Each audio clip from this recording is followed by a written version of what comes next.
naman ang pagsulong ng mga programa at ordinansa laban sa paninigarilyo dahil sa kakabit na peligro nito sa ating kalusugan. Sa buong lalawigan ng Albay at sa Panabo City sa Davao del Norte, limitado na ang mga lugar kung saan pwedeng manigarilyo. May report si Claire Delfin. Lahat ng bagay kapag sobra, masama. Gaya na lang ng paninigarilyo. At dahil naging bisyo na ito ng ilan, nakakalimutan na rin ang dala nitong peligro.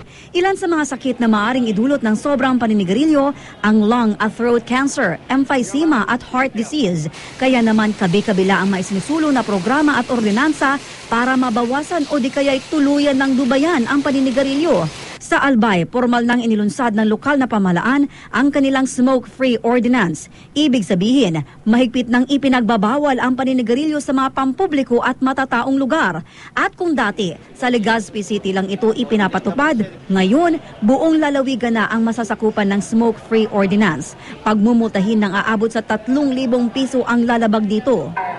Maging sa Panabo City, Davao del Norte, hindi na rin pwedeng basta-basta manigarilyo sa mga pampublikong lugar. Kahapon ipinresenta na ng Anti-Smoking Task Force ang Ordinance No. 2511 sa publiko. Kabilang din sa mga nakapaloob sa ordinansa ang pagtatalaga ng smoking area sa mga establishmento, maliban sa mga ospital at iba pang lugar na sadyang smoke-free. If it is a government facility or government building, na ay specific place lang kung asa ta pwede designate kong smoking area. Nakatakdang magsagawa ng inspeksyon sa mga establishmento sa susunod na linggo. Pagmumultahin naman ng aabot sa 10,000 piso ang sinumang maninigarilyo sa mga smoke-free area. Claire Delfin, GMA News.